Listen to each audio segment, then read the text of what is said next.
sempre dando graças a Deus por todas as coisas, em nome do nosso Senhor Jesus Cristo, e sujeitem-se uns aos outros no temor de Cristo. Nós estamos diante de um texto aqui no livro de Efésios, uma carta que Paulo escreve endereçada a essa igreja, uma igreja que se encontrava num lugar próspero, um lugar movimentado, de rica cultura, e eles eram extremamente influenciados ali pela cultura helenística, não só de sabedoria, de conhecimento, mas o tipo de sabedoria e conhecimento que girava em torno da busca de satisfação pessoal, de prazeres. Era um lugar cheio ali de idolatrias, de deuses. E Paulo, nessa carta, ele começa no capítulo 5 aqui, talvez um pouco antes aqui, a partir do capítulo 4, 17, falando qual é o procedimento dos filhos da luz. E a Bíblia, todas as vezes que ela nos fala algo, indiretamente ela está dizendo, ou tentando colocar uma distinção de algo oposto. Então, se existe um conselho para os filhos da luz, é porque também existe os filhos das trevas, ou aquele que não pertencem à luz. E o apóstolo Paulo, ele começa aqui no capítulo 5 dizendo: sejam imitadores de Deus como filhos amados, porque nem sempre aqueles que se dizem filhos imitam a Deus. Nós lemos lá em João 8,44, quando os judeus, os fariseus, os líderes religiosos estavam ali num embate de palavras com Jesus, cheios de orgulho por causa da sua cidadania, por causa do seu histórico religioso. O Senhor Jesus falou assim: olha, vocês têm por pai o diabo, e quereis satisfazer o desejo do vosso pai, que foi homicida desde o princípio, nunca se firmou na verdade, e quando fala da mentira, fala do que lhe é próprio, porque é o pai da mentira. Ou seja, aquelas pessoas eram até religiosos, frequentavam o templo, mas a atitude que eles tinham demonstrava que a paternidade que eles possuíam não eram de Deus, porque aquilo que eles imitavam não imitava o caráter de Deus. Então aqui em Efésios 5, Paulo ele traz esse ensinamento para nós imitarmos ao Senhor, ao nosso Deus. E aqui mais adiante, onde nós lemos, depois de algumas coisas que Paulo vai descrever, da maneira insensata, das luxúrias, das mentiras, da prostituição, da fornicação, que era comum para aquela sociedade, Paulo agora ele traz uma reflexão. Por isso que foi dito anteriormente, por tudo isso que nós estamos vivenciando, por esse meio que vocês estão inseridos, de tanta deturpação da verdade, de tanto desvio de caráter, porque vocês estão no meio disso, desperta, ó tu que dormes, e levanta-te dentre os mortos, e Cristo resplandecerá sobre ti. Estava conversando agora há pouco com o pastor Adelso, quando estávamos no trabalho, e lembramos dessa palavra, dessa passagem: desperta tu que dormes.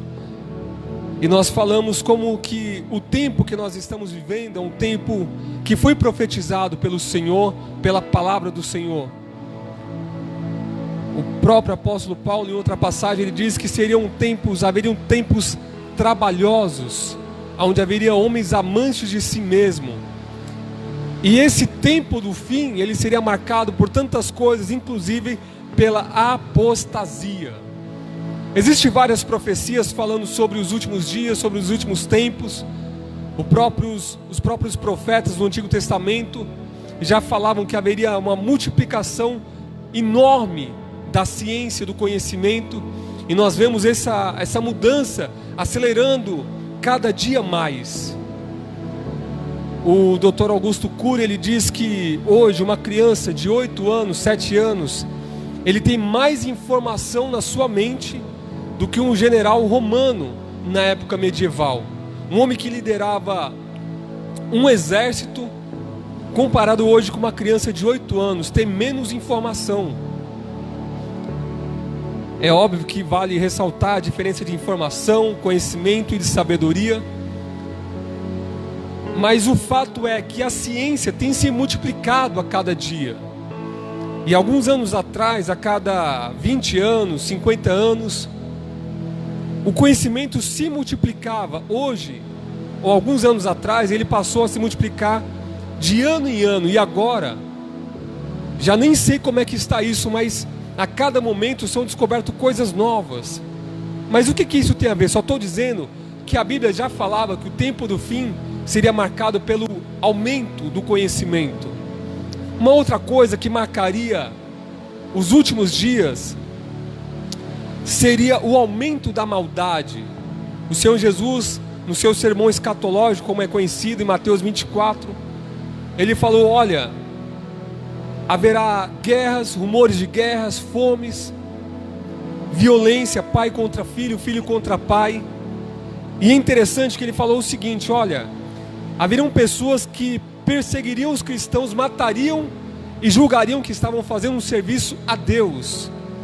O Senhor ainda falou: olha, vão dizer, ali está o Cristo. Não, ali está o Cristo, mas não siga, porque é mentira. E até um tempo atrás eu ficava olhando isso, mas como assim ali está o Cristo? A gente não vai acreditar, porque eu imaginava que era um Cristo físico, e a gente facilmente ia distinguir que não era. Embora muitos messias tenham se levantado, trazendo essa prerrogativa sobre si, que é o Messias, que tem uma nova revelação.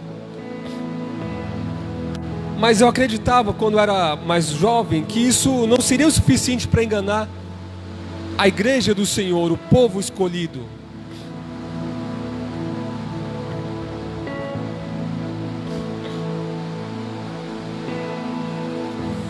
Mas, às vezes, olhando para a carta do Apocalipse, quando o Senhor ele fala que está à porta e bate, e ele dirige essa palavra a uma igreja, eu comecei a ver que realmente essas palavras do Senhor, elas se encaixam, porque nós conhecemos ao Senhor Jesus não por ver, mas pela sua palavra.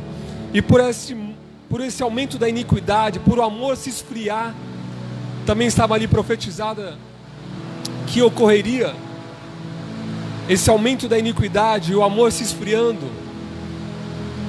E a gente começa a perceber isso hoje. A apostasia tem se tornado tão grande que muitas pessoas têm construído imagens de Jesus segundo a sua própria cobiça, segundo a sua própria imagem, e não segundo o que a palavra do Senhor diz. Então sim, há falsos cristos sendo adorados. Há pessoas que o próprio Senhor, ele fala: olha, nos últimos dias, muitos dirão naqueles dias: Senhor, no teu nome expulsamos demônios, fizemos milagres, fizemos maravilhas. E o próprio Senhor Jesus vai dizer: apartai-vos de mim, vós que eu não conheço, porque vocês praticaram a iniquidade. Mas como assim conhecer? Se o Senhor Jesus conhece tudo. No Salmo 139, o salmista diz: se eu for no céu, tu estás; se eu for nos confins da terra, tu estás; se eu fizer a minha cama no céu, até ali o Senhor me encontrará. Para onde me irei do teu espírito? Ou seja, não é a questão do Senhor não ver, dele não saber quem é.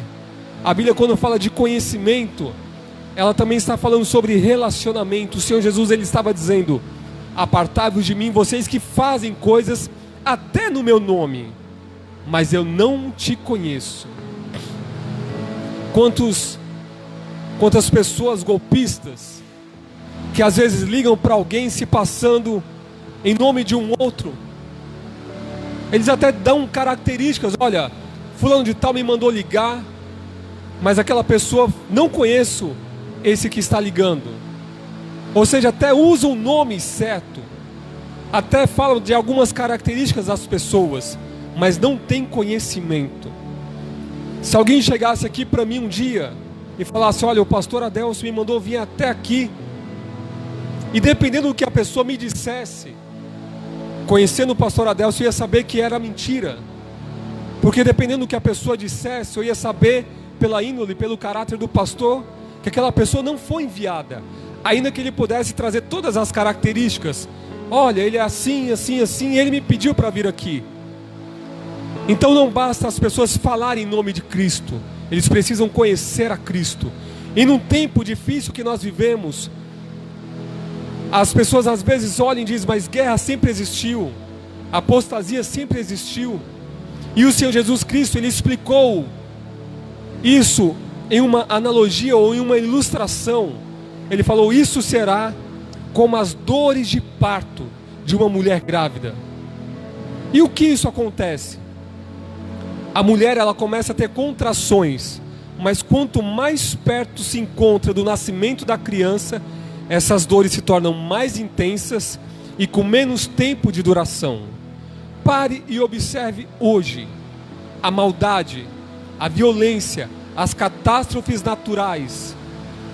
Sempre existiram, mas preste atenção na intensidade com que ocorre e o intervalo cada vez menor do que essas coisas acontecem. Existe briga que termina em morte, existe casamentos que se desfazem. Talvez você diga, pastor, mas alguns anos atrás já acontecia divórcio, já tinha problemas de pais e filhos.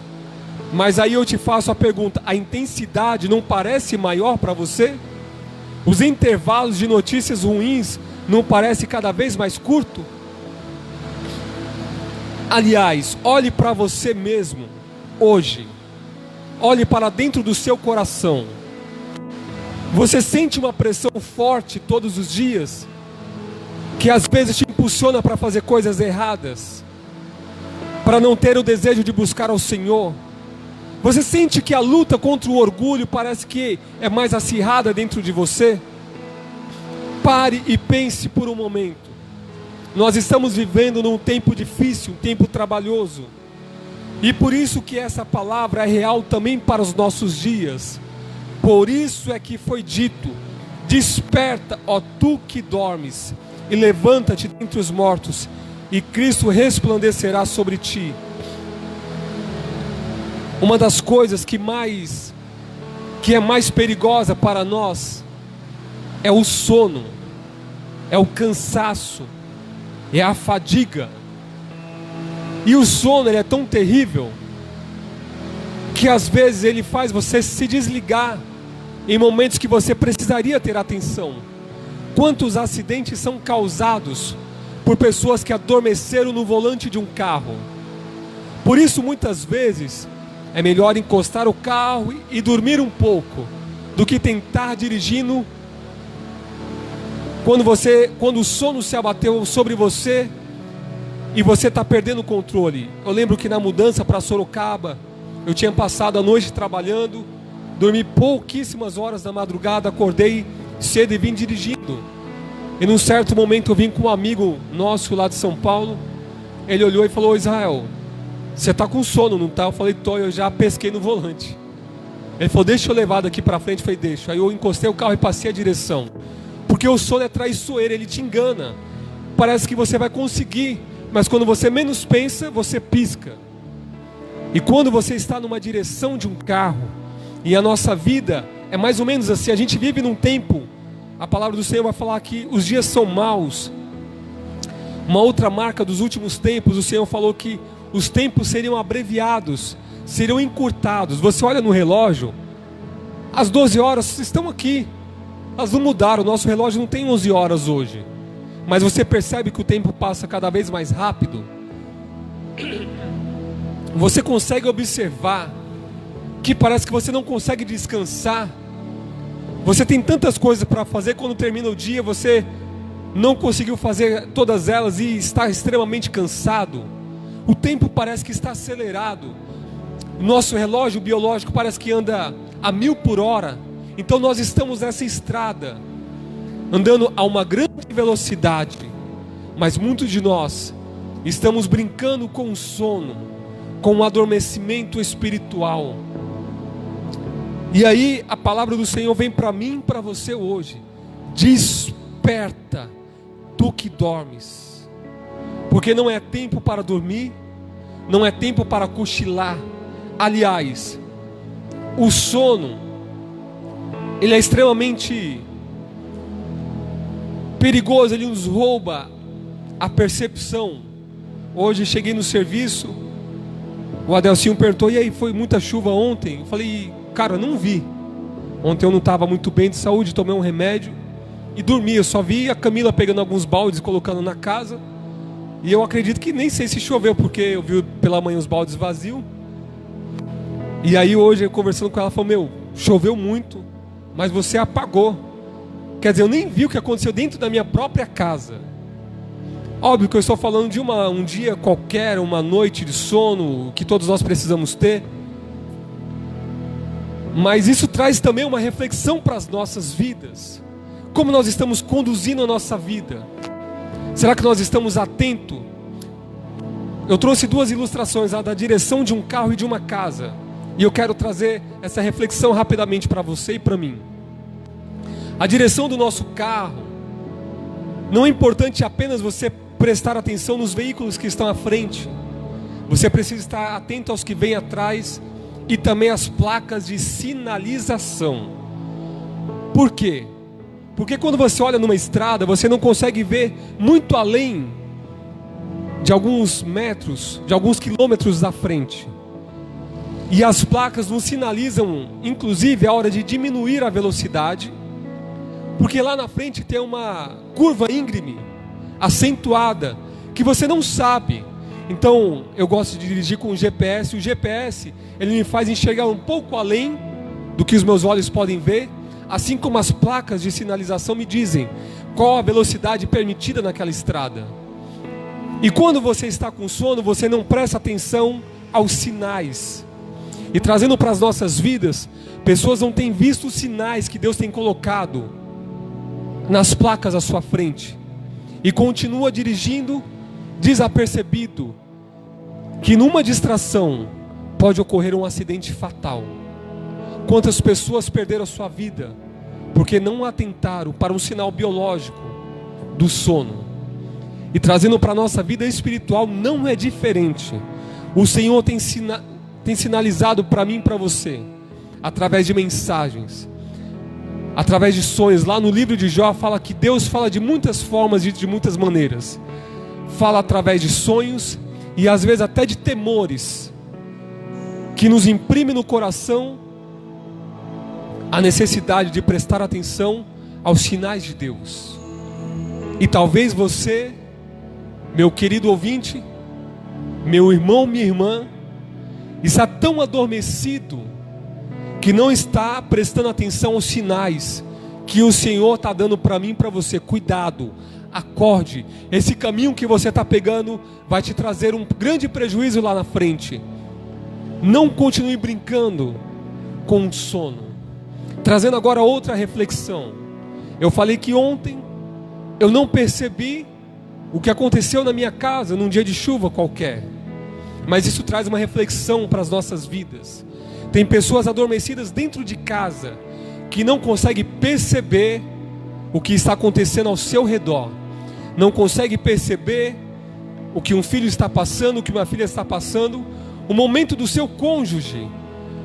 A esposa às vezes não consegue perceber que o marido está carente, porque está tão adormecida com a situação, está tão acomodada, que esqueceu por que casou, esqueceu às vezes da sua obrigação, do seu dever. O marido da mesma forma, já não presta atenção se a esposa está cabisbaixa, se o filho já está com uma expressão diferente há alguns dias, e às vezes um negacionismo que parece um sono. Está tudo bem, está tudo bem. E quando às vezes vai despertar, já é tarde. Por isso a palavra do Senhor é urgente para mim e para você. Desperta, tu que dormes. Levanta-te dentre os mortos e Cristo vai resplandecer sobre você, vai trazer luz, vai trazer entendimento. Uma outra coisa que o sono faz a gente perder é de aproveitar oportunidades, porque às vezes a gente não descansa no momento certo, e no momento que nós precisaríamos ter vigor, a gente não consegue ter percepção. Muitas vezes eu trabalhei em uma jornada dupla de trabalho, trabalhava até certo horário num serviço, às vezes ia para outro, Ou às vezes estendia num trabalho mesmo até tarde, trabalhava 15, 16, 17 horas num serviço só. E muitas vezes a gente, depois de um tempo, a gente parava para conversar com os colegas de trabalho e falava: rapaz, eu estou aqui há 1 hora fazendo algo que em 5 minutos, 10 minutos eu conseguiria fazer num dia normal, porque o cansaço já está de um jeito tão grande, o sono já se abateu sobre nós de um jeito tão forte, que a gente não consegue aproveitar a oportunidade, e se cansa hoje, e amanhã a gente vai começar já cansado, então o dia não vai render. Então muitas vezes a gente falava: então vamos parar por aqui, vamos embora descansar, porque já não adianta mais ficar tentando. Então às vezes é necessário o descanso, no momento certo, para que nós possamos aproveitar cada oportunidade. Aí aqui o versículo 15 vai dizer: tenham cuidado com a sua maneira de viver, que não seja como insensatos, mas como sábios. E como é essa maneira sábia de viver? Aproveitando ao máximo cada oportunidade, porque os dias são maus. E aqui é interessante essa cada oportunidade, porque não é uma oportunidade só que você tem várias oportunidades. E dentre essas oportunidades de acordar e despertar, às vezes está nas coisas simples da vida. Eu agora há pouco estava conversando com a Camila sobre alguns projetos nossos, erros e acertos que a gente comete, né, ao longo da nossa trajetória. E eu falei: os maiores perigos não são as grandes coisas, mas são as pequenas raposinhas, numa linguagem figurada que a Bíblia usa. E às vezes coisas simples a gente não percebe. Decisões pequenas hoje vão decidir o nosso futuro amanhã. E às vezes tem coisas muito simples no nosso dia a dia, oportunidades, que às vezes as pessoas podem não valorizar, mas para mim são grandes riquezas. Por exemplo, a sua família, os seus amigos, o tempo com Deus, que às vezes as pessoas não valorizam, porque às vezes não dá ibope. Às vezes nós procuramos tantas coisas lá fora e não percebemos as riquezas que temos aqui dentro. Não percebemos o tempo que às vezes Deus nos dá. Eu lembro que uma vez, conversando com um irmão da igreja, ele estava chateado porque estava desempregado, querendo emprego. Óbvio que a gente quer trabalhar. E eu falei: você está certo de procurar serviço, mas o tempo que você tiver em casa, não passe se lastimando, passe aproveitando. Está te faltando comida? Está te faltando alimento? Ele: não, pastor, não está. Foi: pois é, às vezes Deus até permite um tempo de escassez, mas não permite que falte na sua casa, na sua vida. Mas Ele está te dando um tempo hoje de você estar mais tempo com o seu filho, porque quando você estava trabalhando direto você não tinha tempo. Ele está te dando tempo de você fazer alguma coisa em casa para sua esposa. Ele está te dando tempo de você ter um tempo de preparação espiritual, porque chega dias, chega tempos, chega estações da nossa vida que nós precisamos contar com reservas. E se você não tem um tempo de preparação para juntar no seu celeiro reservas espirituais, de conhecimento. Hoje nós estávamos também conversando sobre isso. Às vezes o dia é tão corrido que a gente não tem um tempo que gostaria para estudar, nem para orar muitas vezes. E a gente até tira um tempo, mas o cansaço é tão grande que não tem rendimento. Mas quando nós olhamos para trás, nós vemos quantas vezes nós aproveitamos as oportunidades para aprender, para estudar, para orar, para jejuar. Não que estamos abrindo mão de fazer isto hoje, mas às vezes o dia é tão corrido que você não consegue naquele dia, mas você precisa ter reserva com Deus. Então aproveite as oportunidades hoje, porque você está construindo um futuro para amanhã. Eu gosto de uma frase que o pastor Josué Gonçalves usa, que quem vive sem disciplina, morre sem dignidade. Quem vive sem a disciplina hoje na sua saúde, preste atenção hoje, quem vive sem disciplina na sua saúde, come de tudo, não se exercita, como essa pessoa você acha que vai terminar os seus dias? Sem dignidade. A saúde vai estar por um fio, não vai ter forças. Quantas pessoas vivem hoje sem uma disciplina, bebem todos os dias, fumam, traem as esposas, fazem tantas coisas, aprontam, não tem uma disciplina de ética, de moral, de respeito. E às vezes você chega num lugar, você se depara com pessoas já idosas, sozinhas, doentes, abandonados. E muitas vezes eu paro para refletir, o que essa pessoa semeou para que hoje estivesse nessa situação, sem dignidade, porque com certeza viveu uma vida sem disciplina. Isso vale para todas as áreas da nossa vida. Então o Senhor, Ele está falando assim: desperta tu que dormes, aproveitando cada oportunidade, porque os dias são maus.